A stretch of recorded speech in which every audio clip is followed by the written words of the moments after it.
નમસ્કાર, આપ જોઈ રહ્યા છો નેશન પ્લસ ન્યૂઝ. હું છું આપની સાથે હેતલ. ખેડ બ્રહ્મામાં ભગવાન બિરસા મુંડાની 150મી જન્મજયંતિ નિમિત્તે જનજાતીય ગૌરવ વર્ષ મહોત્સવની ઉજવણી કરવામાં આવી છે.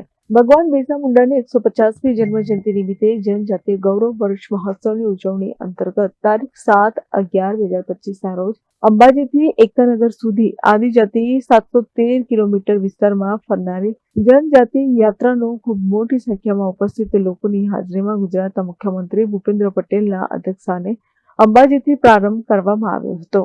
અંબાજીથી શરૂ થયેલ આ ગૌરવ યાત્રા સાબરકાંઠાના પોશીના ખાતે આવી પહોંચી હતી, જેમાં મોટી સંખ્યામાં પરંપરાગત વસ્તુઓ લોકોએ ઢોલ નગારા સાથે સ્વાગત કર્યું હતું. એ પછી આ યાત્રા લાંબડિયા બિરસા મુંડા સર્કલ ખાતે પહોંચી હતી, જ્યાં ખૂબ મોટી સંખ્યામાં લોકોએ ભવ્ય સ્વાગત કર્યું હતું.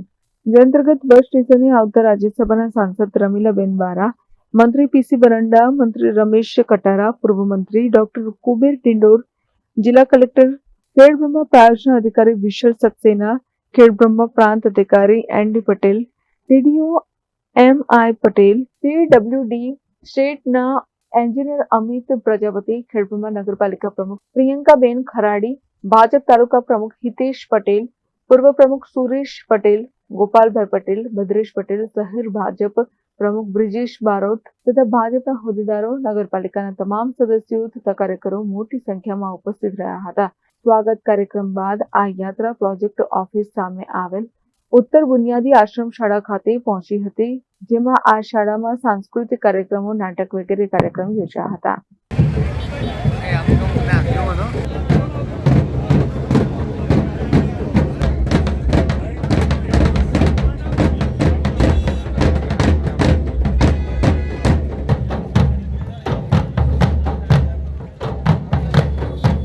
Report nation plus news, Khedbrahma. સમાચારોના સતત અપડેટ મેળવવા માટે અમારી નેશન પ્લસ ન્યૂઝની યુટ્યુબ ચેનલને સબસ્ક્રાઇબ કરો, બેલ આઇકન દબાવો અને જોડાયેલા રહો ફેસબુક, ઇન્સ્ટાગ્રામ અને ટ્વિટર પર.